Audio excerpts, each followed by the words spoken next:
So, you've got the perfect resume, you've practiced all your talking points, but have you thought about what your body is saying? Believe it or not, those unspoken signals can literally make or break your career. Today, we're going to decode them. Let's jump in. It's so frustrating, right? You feel like you're checking all the boxes. Great skills, solid resume, but something's just not clicking. Well, what if I told you there's an invisible barrier holding you back? And what if that barrier is your own body language? Today, we're going to make that invisible barrier totally visible and show you exactly how to tear it down.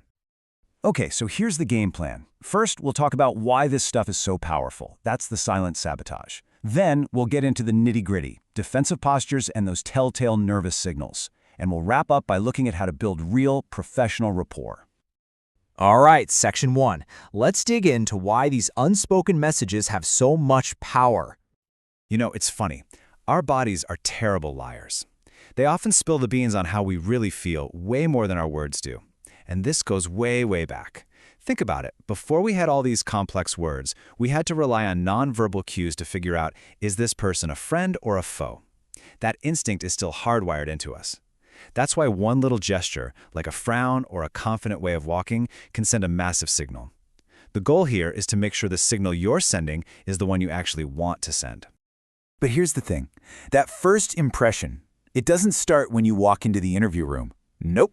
It starts way before that, with the piece of paper, or, the PDF, that gets you the interview in the first place. Your resume is your silent ambassador, your opening act. And if it's sending the wrong signals, you might not even get a chance to show them your amazing open body language. And speaking of sending the right signal, this is the perfect time to talk about today's sponsor, mobilecv.ai.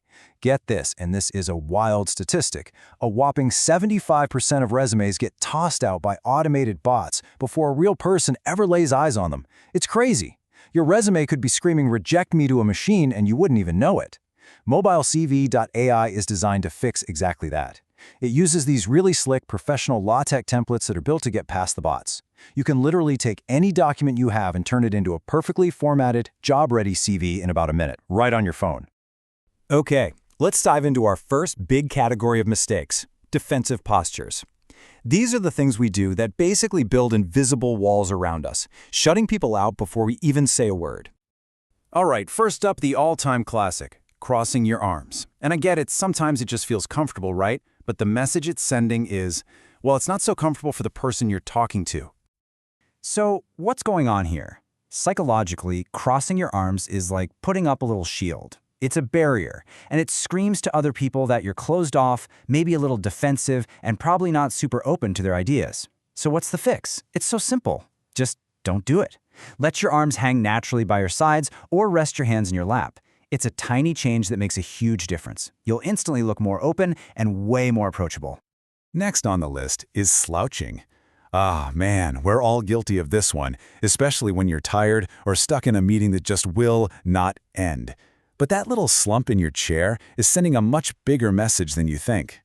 Yeah, slouching just screams, "I don't care," or "I lack confidence." It makes you look disinterested. The fix is exactly what your mom always told you. Sit up straight. Pull those shoulders back. It immediately signals that you're engaged and confident. And here's a cool little bonus tip. When you sit up straight, it actually opens up your diaphragm. That means your voice sounds stronger, more resonant, more authoritative. So you don't just look more confident, you literally sound more confident. How cool is that? Okay, moving on. Let's talk about nervous signals. You know what I mean? Those little twitchy things we do without even thinking about it that totally give away our anxiety, even when we're trying our best to look cool, calm, and collected. First up in this category, avoiding eye contact. It's such a natural thing to do when we're nervous, right? We just want to look anywhere but at the person in front of us. But in a professional context, this can be a huge red flag.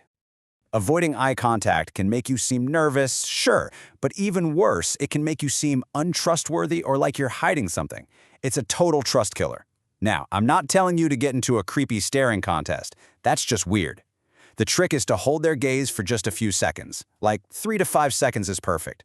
It's just long enough to make a connection. Then you can briefly look away and then reconnect. It's that rhythm that builds trust and shows confidence. And then there's fidgeting. Oh, the fidgeting. Tapping your pen, bouncing your knee, playing with your hair, clicking your pen, constantly glancing at your phone. All of it. Every single one of those little movements screams anxiety and distraction. And it can seriously chip away at your credibility. All that fidgeting just tells people you're not fully present. It says you're anxious, or maybe bored, or impatient. So how do you stop it? First, just take a deep breath. Seriously, it helps center you. Then make a conscious choice to keep your hands still. And for the love of all that is professional, put your phone away. Not on the table face down. Put it completely out of sight. And let's be real for a second. A lot of that nervous energy, the fidgeting, the lack of eye contact, it often comes from one place: feeling unprepared. True confidence isn't something you just magically switch on. It's built on a solid foundation of preparation. And that preparation starts with the very document that got you the interview. And this is another reason I'm such a fan of mobilecv.ai. It takes all the stress and the guesswork out of writing your resume, so you can walk into that room feeling genuinely ready. Think about it. Instead of shelling out hundreds of dollars for a resume writer and still feeling nervous, you can use their tool and know you're set. The best part? You can try it completely free. They give you 3 free credits right up front. You don't even need a credit card. It's a no-brainer way to build that solid foundation of confidence. All right, for our final section, let's zoom out a bit. We've talked about what your body is doing, but now let's talk about the space between you and other people.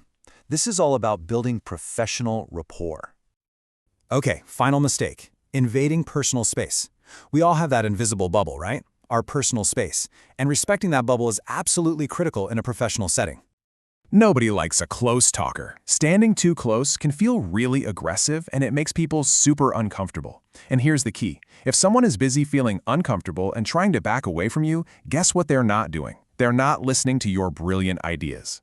A super easy, reliable rule of thumb is the arm's length rule. Just try to stay about 1 arm's length away. It's a simple nonverbal cue that says, I see you and I respect you. And that is a cornerstone of professionalism. Okay, so let's put it all together. This is your new body language toolkit. 1, keep your posture open, no crossed arms. 2, sit and stand up straight, shoulders back. 3, make that easy, comfortable eye contact. 4, no fidgeting, keep those hands and feet calm. And 5, respect that personal bubble. Seriously, just mastering these few things will make a massive, massive difference in how you show up at work.